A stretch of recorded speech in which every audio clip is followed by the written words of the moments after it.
Islamic videos کے لیے ہند Islamic channel کو سبسکرائب کریں، بیل آئیکن۔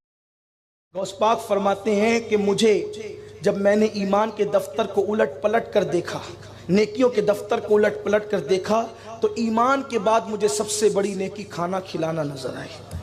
میں اللہ سے دعا کرتا ہوں اللہ مجھے کائنات کی دولت دے تو میں اللہ کی ہر مخلوق کو کھلاؤں، اس لیے کہ کھلانا بڑی نیکی ہے، کیونکہ جو ایک لقمہ کسی بھوکے کو کھلائے، مسلمان کو صرف نہیں بھوکے کو، اس کے اور جہنم کے درمیان 7 پردے گرائے جاتے ہیں۔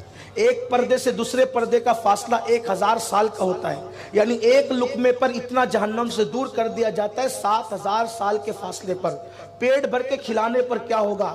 جو آج لوٹ مار کر کے کھا رہے ان کو پتہ نہیں ہے کہ کھانے کی فضیلت نہیں ہے، کھلانے کی فضیلت ہے، اس لیے کہ کھاؤ تو بدبو بنتا ہے، کھلاؤ تو جنت کا مزدہ ملتا ہے۔ اس لیے اللہ والوں کو کھانے کی فکر کم ہوتی تھی، کھلانے کی فکر زیادہ ہوتی تھی۔ اسی لیے آپ دیکھیں جس ولی کے آستانے پہ جائے آپ کو لنگر ہی ملے گا، کھلانے کا معاملہ ملے گا۔ غوث پاک کے یہاں لنگر، غریب نواز کے یہاں لنگر، صابر پاک کے یہاں لنگر۔ اور میرے صابر نے تو یہ شان کی 12 سال بھوکے رہ کر دوسروں کو کھلایا۔ اللہ اکبر! رہ کے فاقے میں غریبوں کو کھلانے والے ایسے ہوتے ہیں محمد کے گھرانے والے۔ لوگوں سے چھین کے کھانا تو سب کو آتا ہے، بھوکے رہ کے کھلانا کوئی حضور کے گھرانے سے سیکھے۔ یہ صابر پاک نے کیا ہے۔ اللہ اکبر! تو غوث پاک یہاں کھانے کی بڑی فراوانی تھی، بہت فراوانی تھی۔ لنگر تقسیم ہوتے تھے، لوگ کھاتے ہی رہتے تھے، اور لنگر میں بھی چھوٹی موٹی چیز نہیں پکتی تھی۔ یہاں بھی ایک بات تھوڑی کہنا چاہتا ہوں، برا نہیں مانے تو۔ بیٹے کی شادی میں 80 روپے والے چاول پکتے ہیں، لیکن نیاز کریں تو بولتے ہیں سستے والا چاول ذرا لائیں، اس پہ بھی نیاز ہو جاتی ہے۔ لیکن آپ آنے والوں کو کیوں دیکھتے ہیں؟ بیٹے کے نام پہ 80 روپے کلے والے چاول لائے، غوث پاک کے نام پہ 20 روپیہ۔ یہ محبتوں کی بات ہے، یہ محبتوں کی۔ کچھ لوگ کہتے ہیں یار یہ اتنی نیازیں کیوں ہوتی ہے؟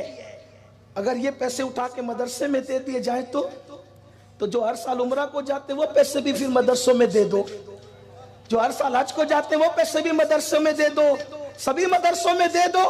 پھر امام حسین نے 25 حج کیوں کیے؟ امام آدم نے 55 حج کیوں کیے؟ بات یہ ہے ساری چیزوں کی اپنی اپنی ایک شان ہے۔ کھلانے کے وقت کھلایا جائے گا، لٹانے کے وقت لٹایا جائے گا، عمرہ کے وقت عمرہ کیے جائیں گے، مدرسے میں دینے کے وقت مدرسے میں دیا جائے گا۔ ہم مدرسوں کے مخالف نہیں ہیں، ہم لوگ خود مدرسے چلاتے ہیں الحمدللہ۔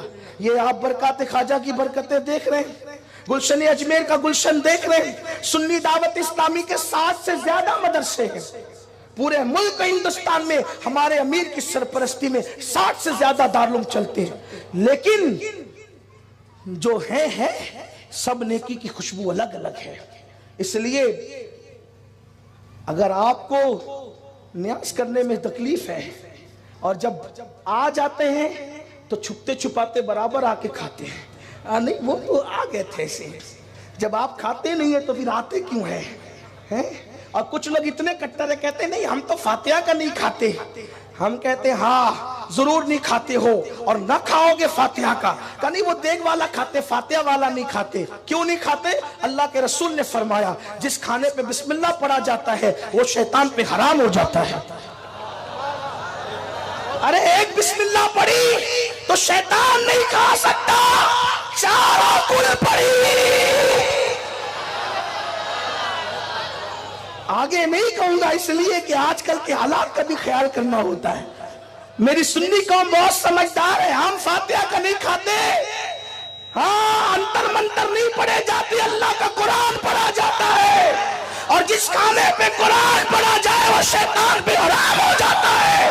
اب جو بیچارے نہیں کھاتے ہمیں الزام نہ دے، وہ خود سوچے میری برادری کون سی ہے۔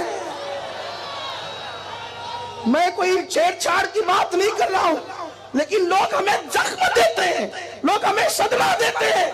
قرآن پڑھا جائے نہیں کھاتے ہو، اور تم نے کیا کیا لکھا ہمیں پتہ ہے، لیکن میرا عنوان وہ